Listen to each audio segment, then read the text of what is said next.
Correction du DST de mathématiques numéro 2 du 10 décembre 2021, exercice 3 par deuxième partie. J'ai été trop vite en besogne, j'avais dit que nous avions fini la correction, non. Il reste encore 4 questions.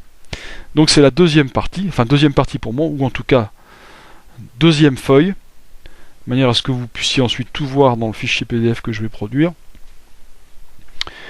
Donc suite de l'exercice, on vous demande, alors c'est toujours la même fonction C, hein, avec la même courbe, on vous demande de construire le tableau de variation de f. Je vous rappelle, les variations, hein, ça correspond, ça consiste à montrer pour quelle valeur de x la fonction croît et pour quelle valeur de x elle décroît au moyen de petites flèches. Donc on va construire tout de suite notre tableau. Alors il faut repérer toutes les valeurs singulières de x pour lesquelles il y a des changements. Alors déjà, il faut commencer par les limites. Je sais que x varie de moins 4 à plus 4. Donc je sais que je vais avoir dans mon tableau moins 4 à l'extrémité à gauche et à droite plus 4. Et ensuite, je repère les minima, donc les extrémas. Hein, vous vous souvenez, extrémum, si vous vous souvenez, un extrémum ça peut être un minimum ou un maximum. Je vais écrire le vocabulaire là à côté. Donc au singulier extrémum,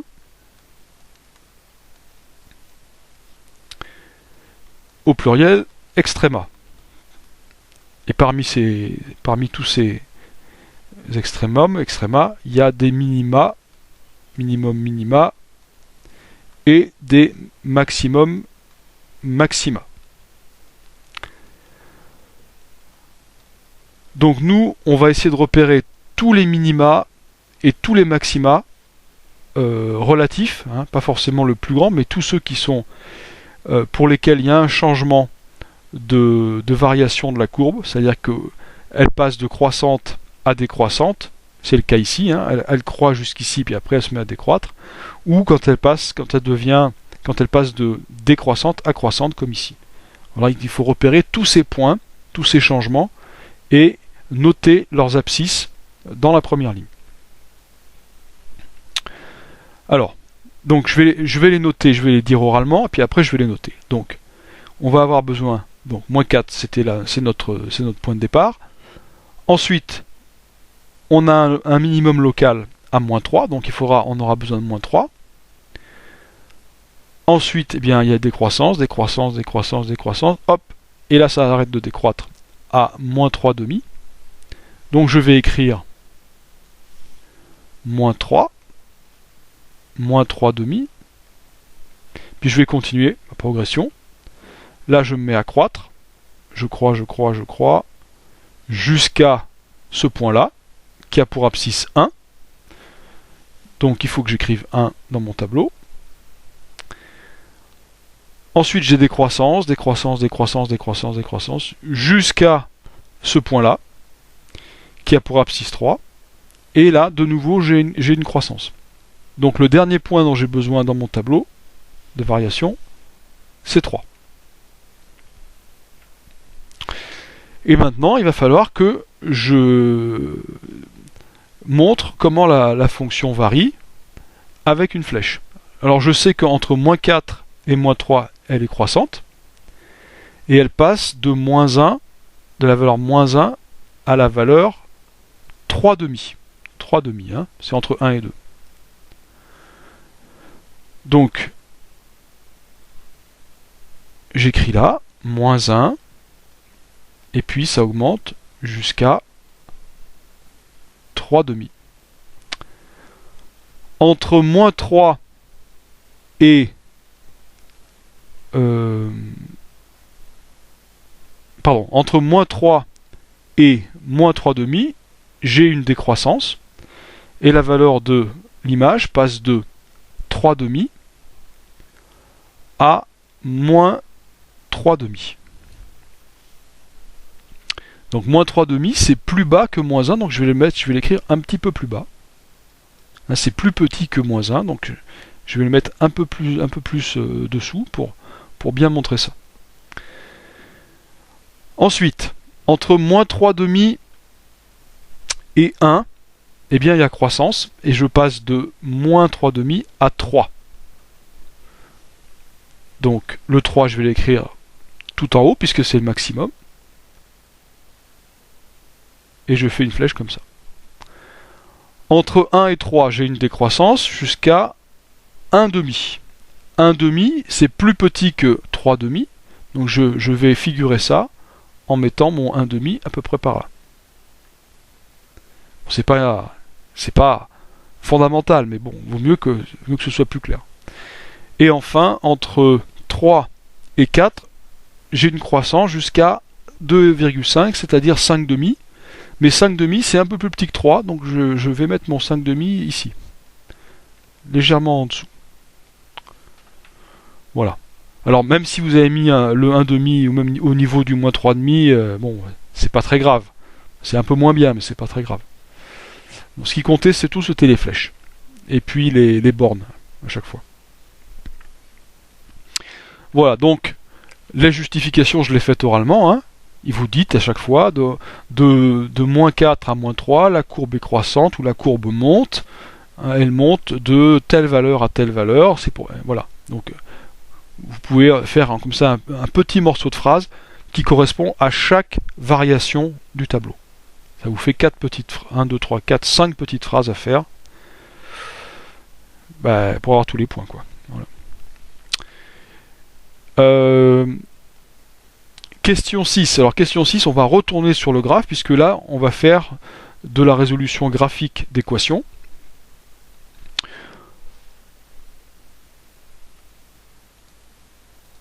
Alors, résoudre l'équation f de x égale 1. Donc je cherche les valeurs de x.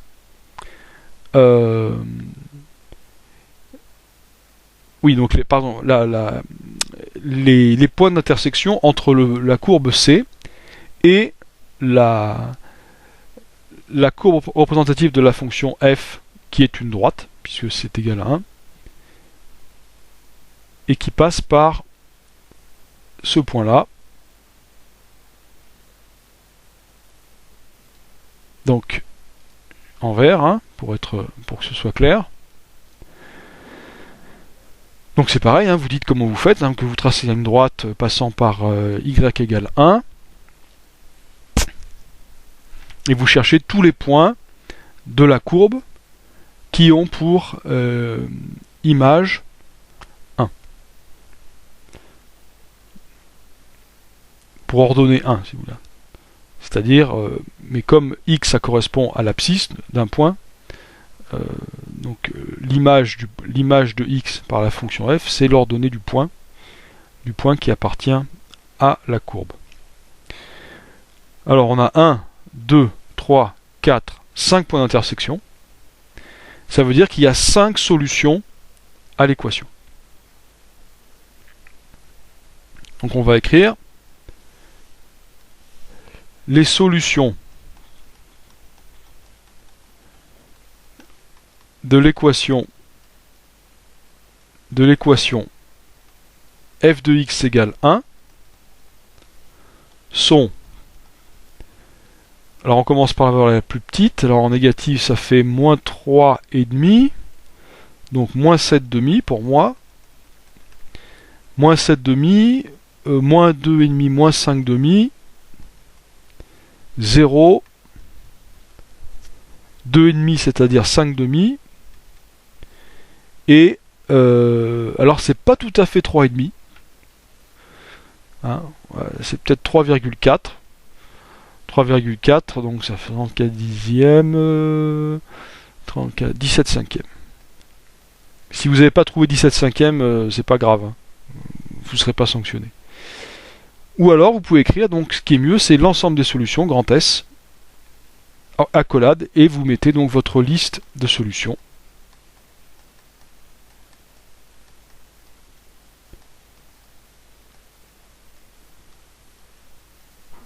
Voilà.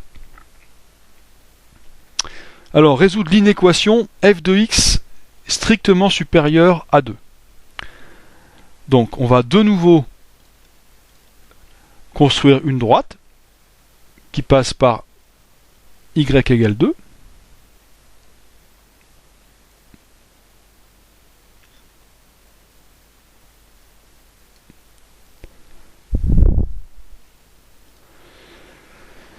Mais là, c'est une inéquation, c'est-à-dire qu'on cherche toutes les images des points, toutes les images donc des points qui sont, comment dire, non, plutôt l'ensemble des points qui appartiennent à la courbe C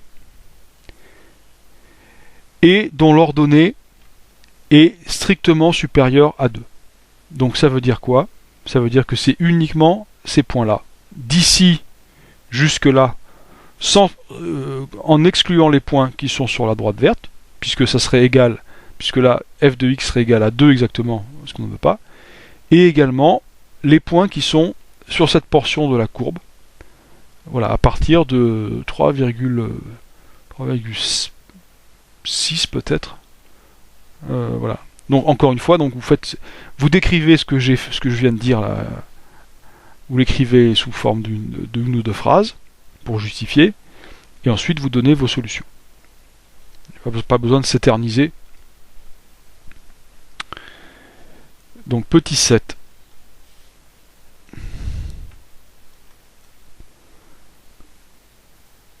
Donc les solutions de l'inéquation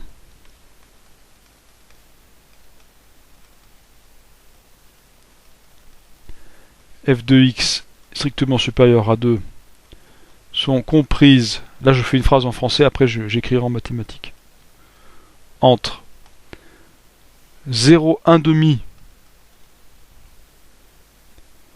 entre 1 demi et 3 demi, d'une part,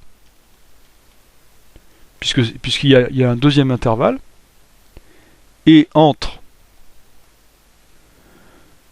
3,6 et 4 d'autre part. Donc l'ensemble des solutions, ça va être 1 demi exclu, puisque on ne veut pas les valeurs, donc les images égales à 2, il faut que ce soit des images qui ont une valeur supérieure strictement à 2. Donc 1 demi ne va pas, hein, puisque là, le point, donc ce point qui a pour abscisse 1 demi, a pour ordonnée 2, il faut l'exclure. Donc c'est 1 demi exclu. 1 demi jusqu'à 3 demi exclu.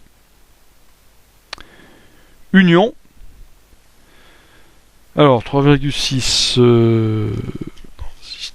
6e, 18 cinquième. Pour moi 18 cinquième. C'est 36 dixièmes. Et ensuite je décompose en produit de facteurs simples et je remarque que 36 c'est 2 fois 18 et 10 c'est 2 fois 5. Et après je peux plus rien faire puisque 5 n'est pas un diviseur de 18. Voilà. Et 4. Alors 4 par contre, 4 est inclus, hein, puisque 4 il est l'ensemble de définition 1 et on a bien une valeur strictement supérieure à 2. Donc c'est inclus. Voilà l'ensemble des solutions. Et la question 8, c'était la question justement que j'ai fait enlever du contrôle parce que nous ne l'avions pas fait. Et d'ailleurs une collègue avait fait la même remarque que moi. Voilà, donc cette fois-ci, ça conclut véritablement la résolution de l'exercice.